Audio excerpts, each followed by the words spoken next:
Everyone, আসসালামু আলাইকুম। Welcome back to my another new video. প্রথমেই সবাইকে জানাচ্ছি ঈদ মোবারক, ঈদের অনেক অনেক শুভেচ্ছা। আশা করছি সবার ঈদ অনেক সুন্দরভাবে ভালোভাবে কেটেছে। ঈদের দিনের সকালটা আমার কাছে খুবই ভালো লাগে, অন্য দিনের থেকে একদমই আলাদা সকালটা, তাই না? আর সকালে ঘুম থেকে উঠেই তো দেখলাম সবাই রেডি হয়ে গেছে নামাজে যাওয়ার জন্য। আর ঈশাল তো রেডি হয়ে গেছে, মাশাআল্লাহ কি সুন্দর লাগছে, সাথে ছোট্ট একটা নামাজি নিয়েছে, কি কিউট লাগছে তাই না? তো নাফি, ঈশাল, মামা, আব্বু সবাই এখন নামাজে চলে যাবে। তো খালামণি তো সুন্দর করে ওদেরকে রেডি করে দিল। আর রুমে এসেই তো আমি খালামণিদের হাতে মেহেদি দেখছিলাম। আর আমি তো একটু মেহেদি দেইনি, মাশাআল্লাহ খালামণিদের হাতে কি সুন্দর লাগছে মেহেদিগুলো। আর এখন কিন্তু সবচেয়ে ইম্পর্টেন্ট একটা কাজ করা হচ্ছে, সেটা হচ্ছে ঈদের সালামি রেডি করা হচ্ছে। কারণ নামাজ শেষ করে এসেই কিন্তু সবাই সালামি চাইবে। তার কারণে বড় খালামণি, মেজো খালামণি সবাই এখানে ঈদের সালামি রেডি করছিল। তো এখানে কিন্তু বড় খালামণি যেটা করছে সেটা হলো ১০ টাকা ২০ টাকার অনেকগুলো টাকা ভাঁজ করে নিচ্ছে, যাতে করে অনেকগুলো টাকা দেখা যায় এখানে। তারপর আম্মুও চলে এসেছে সালামি রেডি করার জন্য। বড় খালামণি আম্মুর পকেটে সব ১০ টাকা ঢুকিয়ে দিচ্ছিল। আসলে এগুলো সব ফান করার জন্যই। তারপর আমি কিচেনে এসে দেখলাম আম্মু পাতলা খিচুড়ি রান্না করছিল। উফ! এই পাতলা খিচুড়িটা কিন্তু আমার অনেক বেশি পছন্দের। আর ঈদের সময় যদি এই পাতলা খিচুড়ি না হয় তাহলে তো আমার ঈদই লাগে না। মনে হয় ঈদটা আমার অপূর্ণতা রয়ে গেল। তো যাই হোক, তারপর আমরা খালামণিরা সবাই মিলে সিম্বার সাথে দুষ্টুমি করছিলাম। যেহেতু এখনো কেউই নামাজ পড়ে আসেনি, নামাজ এখনো শেষ হয়নি।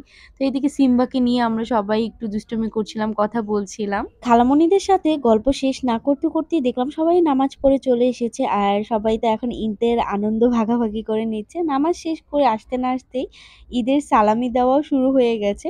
ঈদের সময় যখন আমরা ফুল ফ্যামিলি একসাথে হই তখন কিন্তু আমরা খুবই মজা করি। বিশেষ করে ঈদের সকালবেলা নামাজ থেকে আসার পর যখন এই যে সালামি নিয়ে মজা হয়, দুষ্টুমি হয়, কথা হয়, তারপর বড়দের থেকে সালামি নেওয়া, ছোটদেরকে দেওয়া, এই জিনিসটা আমরা খুবই এনজয় করি।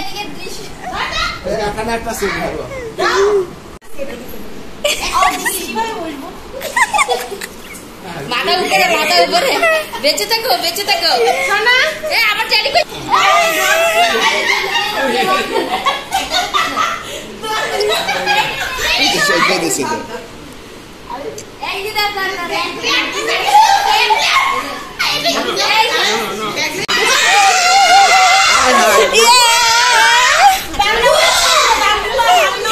দেখো এই যে মামাকে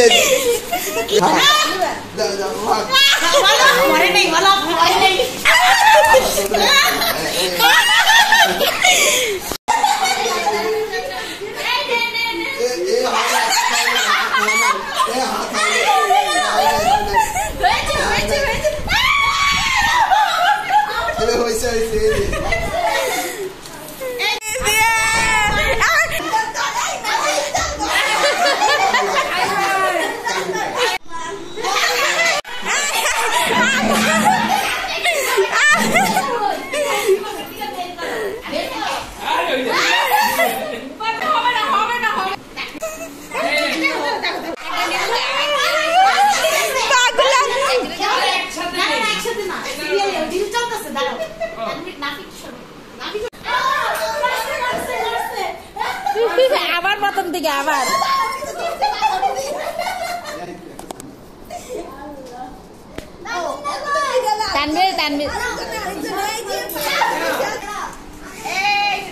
এইভাবে নিলে ফুল ওঠে না, বুঝছো?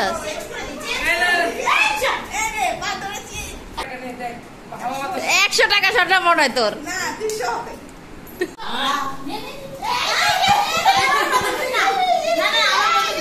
আর এই হচ্ছে আমাদের ঈদের দিনের সকালবেলার অবস্থা। এতক্ষণ তো দেখতেই পেলেন যে আমরা কতটা মজা করছিলাম। তো যাই হোক, আমরা সবসময় এভাবেই মজা করি সালামি নিয়ে। তো এতক্ষণ তো আমরা সালামি নিয়েছি, এখন সালামি দেওয়ার পালা। তো নাফিও তো চলে এসেছে সালামি নেওয়ার জন্য। তো নাফিকে বললাম তুমি আগে সালাম দাও, তারপর তুমি সালামি পাবে। তো সে তো সালামি পেয়ে খুব খুশি। তো ঈশালকে বললাম তুমিও চলে আসো, কিন্তু সে এদিক ওদিক ছোটাছুটি করছিল। তো বললাম তুমি যদি সালাম না দাও তাহলে কিন্তু সালামি পাবে না, কিন্তু সে সালামি চাচ্ছিল। তারপর সুন্দর করে সালাম করেছে। তো দুইজনেই মাশাআল্লাহ সালামি পেয়ে খুব খুশি হয়েছে। আর মামা তো টাকা গুনতে গুনতে একদম টায়ার্ড হয়ে যাচ্ছে, টাকা গোনার শেষই হচ্ছে না, পকেট থেকে শুধু টাকাই বের হচ্ছে। মজার কথা হলো সবগুলো ছিল ১০ টাকা আর ২০ টাকার নোট, আর এগুলো সব দুষ্টুমি করেছে খালামুনিরা, আম্মু। তো তো এইখানে তো অনেক দুষ্টুমি হলো, মজা হলো। আর এখন একটু খেয়ে নেওয়া যাক, কারণ সকাল থেকে আমি এখনো কিছুই খাইনি। আর ঈদের সময় কিন্তু আমাদের বাসায় অনেক মিষ্টি আইটেম করা হয়, সেমাই, পায়েস, পুডিং, নবাবী সেমাই, তারপর আরো অনেক কিছু আছে। বাট আমি একটু সেমাই আর হলো পুডিং খেয়েছি। তো এদিকে এসে দেখলাম নাফি, ঈশাল কার্টুন নিয়ে ব্যস্ত। আর এখন আমরা কিচেনে এসে সবাই দুষ্টুমি করছিলাম, বিশেষ করে মামাকে নিয়ে। আর আম্মু, খালাম্মুনি ওরা তো অ্যাপ্রন পরিয়ে দিচ্ছিল মামাকে। অনেকে হয়তোবা ভাবতে পারেন যে এটা আমার কেন আমি মামা বলছি, সেটা আমি বলছি সেটা হচ্ছে আমার এটা ছোট খালামণির হাসব্যান্ড প্রথমত, দ্বিতীয়ত আমার উকিল বাবা, তৃতীয়ত এটা হচ্ছে আমার খালামণিদের কাজিন। তো সেজন্য আমি ওই হিসেবে মামা বলি তাকে। তো হয়তো অনেকের মনে কনফিউশন থাকতে পারে। তো আশা করি এটা আপনারা ক্লিয়ার হয়ে গেছেন। তো এখন মামা এগুলো একটু নাড়াচাড়া করছিল, দুষ্টুমি করছিল সবাই মিলে। তো মামা বলছিল যে আজকে ঠিক আছে আমিই রান্না করেছি। কিন্তু মামা শুধু একটু নাড়াচাড়াই করেছে। আমরা সবাই একটু টেস্ট করছিলাম যে মাংসটা কেমন হয়েছে। আর এটার ফ্লেভারটা এত সুন্দর আসছিল, একদম কোরবানির মাংসের মতোই লাগছিল। তো যাই হোক, অনেক তো দুষ্টুমি করা হলো, মজা করা হলো, খাওয়া-দাওয়া হলো। এখন হচ্ছে রেডি হওয়ার পালা। তো আজকে আমি সুন্দর করে একটু রেডি হয়ে নিবো। আর অনেকদিন ধরে কাচের চুড়ি পরি না। তাই ভাবলাম ড্রেসটার সাথে ম্যাচিং করে একটু কাচের চুড়িও পরি। তো আজকে আমরা যেহেতু নানুদের বাসায় যাবো, আর নানুদের বাসায় যাওয়ার কোনো প্ল্যানই ছিল না। হঠাৎ করে সবাই বলছে, নানা বারবারই ফোন দিচ্ছিল যে যাওয়ার জন্য। তাই ভাবলাম যে না, সবাই একটু সুন্দর করে রেডি হয়ে তারপর নানুদের বাসায় যাই। আর সবচেয়ে বড় কথা হচ্ছে ঈদের দিন যদি আমরা নতুন জামা না পরি, মেকআপ না করি, কোথাও না যেতে পারি, তাহলে না আমার একদম ঈদ ঈদ লাগে না। আর হ্যাঁ, এটা কিন্তু আমার ঈদের ড্রেস না। আমার ঈদের মেইন ড্রেস এখনো পরা হয়নি। তো আজকে যেহেতু প্রচুর গরম, তাই ভাবলাম যে না, আমার যেটা আমি কমফোর্ট ফিল করি সেটাই আমি পরি। তো এই তো এখন আমরা নানুদের বাসার উদ্দেশ্যে রওনা দিয়ে দিয়েছি। আর সবাই তো আমাদেরকে রেখে চলে গেছে। আমি আর জাফনুন পিছে পড়ে গেছি। ভিডিও করতে, করতে আমার লেট হয়ে গেছে। তো সবাই আমাকে রেখে চলে গেছে। আর নানুদের বাসা আমাদের বাসা থেকে মাত্র ১৫ থেকে ২০ মিনিটের মতো লাগে রিক্সাতে। তো অলরেডি আমি নানুদের বাসায় চলে এসেছি। নানু বাসায় যেতে, যেতে না একটা অন্যরকম ফিল হচ্ছিল। খুব খারাপ লাগছিল, মনটাই খুব খারাপ হয়ে যাচ্ছিল। সব আছে আশেপাশে, সবকিছুই আগের মতো, বিল্ডিং, মানুষ, সবকিছুই। বাট দেখেন আজকে আমার নানু নেই। তো একদমই ইচ্ছে করছিল না ভিতরে যেতে। মনে হচ্ছিল ইস! ভিতরে যেয়েই যদি দেখতাম আমার নানু বসে আছে, আমাদের নানু ওয়েট করছে আমাদের জন্য। বাট দেখেন আমরা অনেক বেশি মজা করছি, অনেক বেশি দুষ্টুমি করছি। বাট তারপরও কেন জানি না একটা শূন্যতা রয়ে যায়, একটা অপূর্ণতা রয়ে যায়। আজকে আমার বিয়ের ৩ বছরের মধ্যে খালামণিরা এখন মানে আসেনি এর মধ্যে। যেহেতু আমার ভাই বলেছিল আমার আগের ব্লগে যে আমার ভাই লন্ডন চলে যাচ্ছে। তার জন্য কিন্তু সবাই এসেছে। তাই নানা চাচ্ছিল সবাই আমরা নানু বাসায় যাই। সবাই নানার সাথে খাওয়া-দাওয়া করি, ঈদ করি। তার কারণে কিন্তু চলে এসেছি। কিন্তু দেখেন আমরা কত স্বার্থপর, তাই না? মানুষ চলে গেলে আমরা ভুলে যাই মানুষটাকে। মানুষের সবকিছু ভুলে যাই। কিন্তু না, আমরা প্রতিটা কাজে, প্রতিটা মুহূর্তে, প্রতিটা সময়ে আমরা নানুকে মিস করি।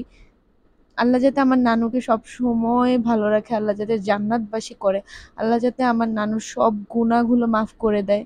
সবাই আমার নানুর জন্য দোয়া করবেন। তো যাই হোক, আজকের ঈদের দিনে সবকিছু কিন্তু আমার মামা নিজের হাতে করেছে। মামার হাতের এই যে মিষ্টির আইটেমগুলো, বিশেষ করে আমার ঝুরা সেমাইটা এত মজা লেগেছে, এত মজা হয়েছে। মনে হচ্ছিল যে আমাদের নানু আমাদের জন্য রান্না করেছে। আর মামি যেহেতু বাসায় ছিল না, মামি তার বাবার বাড়িতে ছিল, তার কারণে মামাই সবকিছু করেছে। খুবই মজা হয়েছে। আমি আর খালামণি তো খুব মজা করে খাচ্ছিলাম। আর এই দেখেন মামার কাঁধের উপর কি ঘুরে বেড়াচ্ছে। মামার একটা বিড়াল আছে, বিড়ালের বাচ্চাই। তো নাফি, ঈশাল তো এই বিড়ালের বাচ্চা দেখে তো খুবই খুশি। এখানে এসেও তারা এই বিড়াল নিয়ে ব্যস্ত। তো বিড়ালকে খাওয়াচ্ছে, আদর করছে, খেলা করছে। তো ভালোই হয়েছে, বিড়াল নিয়ে ওরা একটু ব্যস্ত ছিল। এই ফাঁকে আমরা একটু টাইম পেয়েছি সবাই একসাথে কথা বলার। এখন আমরা সবাই একসাথে খাওয়া-দাওয়া করব। আর মামা আজকে আমাদের জন্য করেছে গরুর মাংস আর পোলাও। গরুর মাংসটা এত মজা হয়েছে যে আমি বারবারই মামাকে জিজ্ঞেস করছিলাম যে, "এটা কি তুমি রান্না করেছো নাকি?" কারণ আমার একদম বিশ্বাসই হচ্ছিল না। তো এত মজা হয়েছে, এত মজা হয়েছে যে আমি খাচ্ছিলাম আর বারবারই বলছিলাম যে খুবই মজা হয়েছে। তো সবাই আমরা একসাথে খাওয়া-দাওয়া করছিলাম। আর এদিকে তো মামা খাচ্ছিল হলো পানি ভাত, কারণ সকালবেলা থেকে মামা বারবার বলছিল তার নাকি পানি ভাত খেতে ইচ্ছে করছিল গরুর মাংস দিয়ে। খাওয়া দাওয়া শেষ করে আমি এখন চলে যাব ছাদে, কারণ এখন পর্যন্ত আমি একটা ছবি তোলারও সুযোগ পাইনি। তাই ভাবলাম সবাই যেহেতু এখন খাওয়া দাওয়া করছে আর আমার যেহেতু খাওয়া শেষ হয়ে গেছে, তাই আমি নাফিকে নিয়ে ছাদে চলে আসলাম। ছাদে এসে দেখলাম যেমন রৌদ্র তেমন গরম। তো রৌদ্রের মধ্যে তো একদমই ভালো লাগছিল না। তারপরও আমি কিছু ছবি তুলে নিলাম, যেহেতু রৌদ্রের মধ্যে ছবি কিন্তু খুব সুন্দর আসে। আর ছাদটাও অনেক ভালো লাগছিল। বিশেষ করে যে এই পিছনের বড় গাছটা, এটার জন্য আরো ভালো লাগছিল। ছবিগুলো খুব সুন্দর এসেছে। তো যাই হোক, এখন সবাই চলে আসবে ছাদে, কারণ যেহেতু সবাই আমরা একসাথে হয়েছি, তাই সবাই নানার সাথে আমরা ছবি তুলবো। তো এখন তো নাফি কান্নাকাটি শুরু করে দিয়েছে, কারণ আমি বলেছিলাম তুমি ছবি তুলতে পারোনি, তোমার ছবি তোলা হয়নি। তো এইগুলোই আমরা সবাই আবার দুষ্টুমি করছিলাম, বুঝাচ্ছিলাম। তো যাই হোক, সবাই তো আমরা এখন একসাথে হয়ে ছবি তুলেছি, খাওয়া-দাওয়া করেছি। আলহামদুলিল্লাহ অনেক ভালো লেগেছে। অনেক সুন্দরভাবে আমাদের ঈদ কেটেছে। তো যাই হোক, আজকের ভিডিওটা আমার এই পর্যন্তই। আবারও আপনাদের সাথে দেখা হবে নতুন কোনো ভিডিওতে। ততক্ষণ আপনারা ভালো থাকবেন, সুস্থ থাকবেন। আল্লাহ হাফেজ।